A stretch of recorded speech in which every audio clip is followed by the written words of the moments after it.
Alright, what up family? This your boy back in Unauthorized History, getting ready to produce another video for you. I know I've been out of sight for the past couple of months. I've been finishing up school, my undergraduate, and I'm also in the process of getting ready to move. So I'll be doing a lot of traveling on the West Coast for the next couple of months, and then I'll be settling down in the fall somewhere over on the West Coast. What I'm gonna do for you guys is, I think Saturday is gonna be the best day for me to upload. If that doesn't work out for you, let me know. So from here on out, I think you can expect a video every Saturday. There's gonna be an upload. All right. Let me know a good upload time, and I'll do my best to work around that time so I can get the best product out to you guys, and we can keep this knowledge flowing, and we can keep growing together and learning together. You feel me?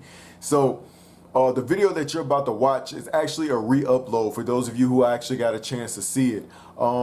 It was discussing Irene Morgan and how she was almost a decade prior to Rosa Parks, one of the first females to stand up for herself on a bus and refuse to give up her seat to a white passenger.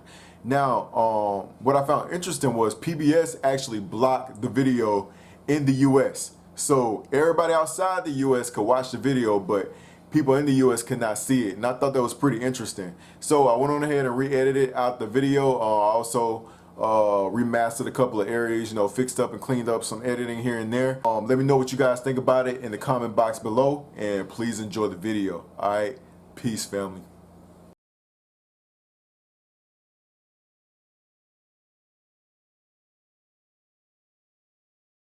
Well, almost certainly there wouldn't have been Freedom Rides without Irene Morgan. She refused to give up her seat on a bus in Gloucester County, Virginia in July of 1944. She took her case all the way to the Supreme Court. Irene Morgan was born on April 9, 1917 in Baltimore, Maryland. She grew up and married Sherwood Morgan Sr. and had 2 kids with him. In 1944, Irene suffered a miscarriage, and she decided to travel to Gloucester, Virginia to spend some time with her mother and recover from the ordeal. Around this time, Irene worked on a production line for the B-26 Marauder, an aircraft that was heavily utilized by the U.S. military during World War II. She was anxious to get back home to continue working on the plane. On July 16, 1944, she decided to board a Greyhound bus that was heading back to Baltimore, Maryland. Although the bus was crowded, she managed to find an aisle seat in the back of the bus. She sat down next to a young black mother and her young infant.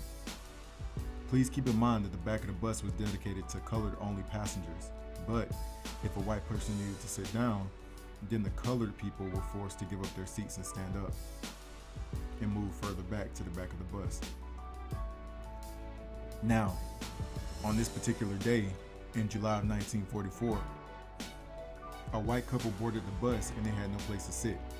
The bus driver ordered Irene Morgan and the young mother sitting next to her to get up. Not wanting to cause any trouble, the young mother immediately got up and went to the back of the bus with her young infant. Irene refused to move.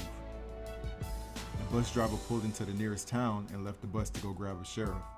The sheriff got on board and issued Irene an arrest warrant. Irene took the arrest warrant and ripped it up in front of the sheriff's face. The sheriff proceeded to grab her arm, and Irene delivered a swift kick to his groin. A scuffle ensued between the two. Frustrated, the sheriff left the bus and went to go grab another sheriff.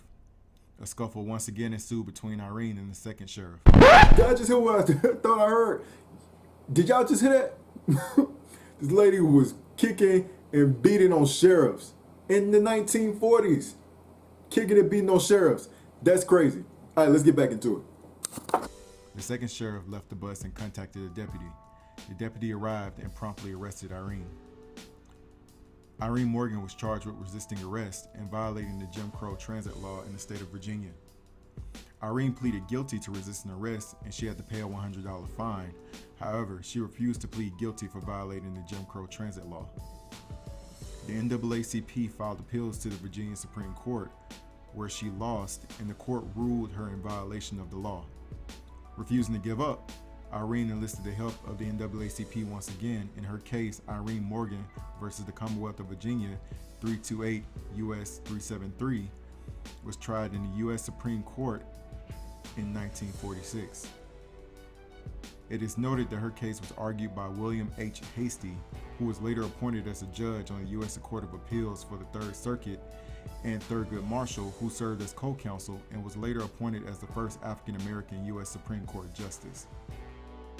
Utilizing an unorthodox strategy, William Hastie and Thurgood Marshall successfully argued the case, and the U.S. Supreme Court ruled interstate commercial transportation segregation was unconstitutional.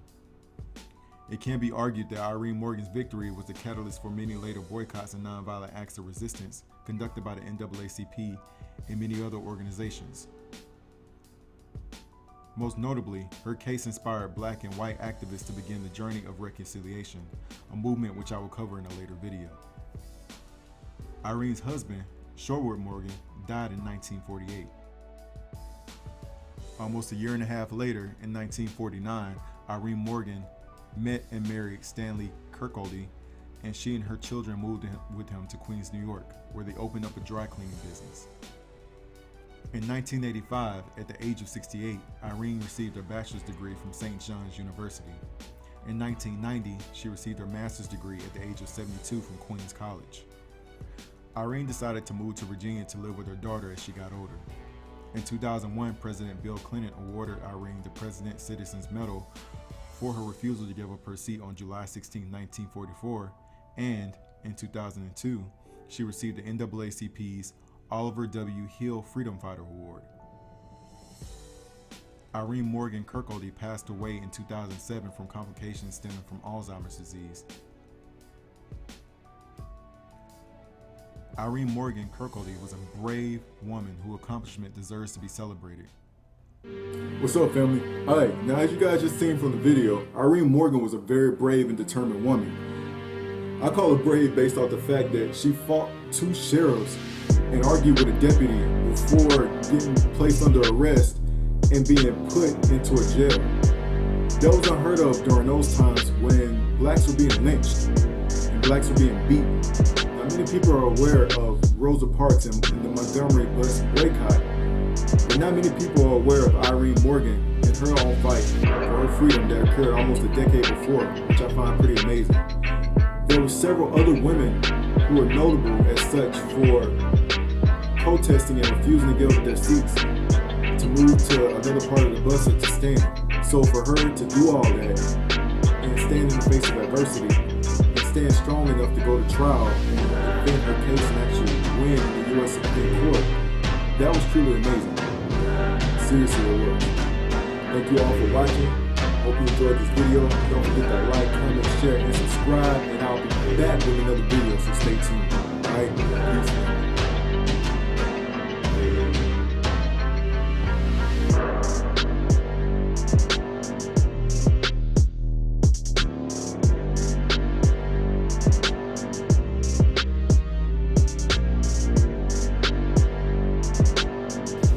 Minister Malcolm, you have suggested there are all kinds of movements in Harlem growing that you and I don't know about?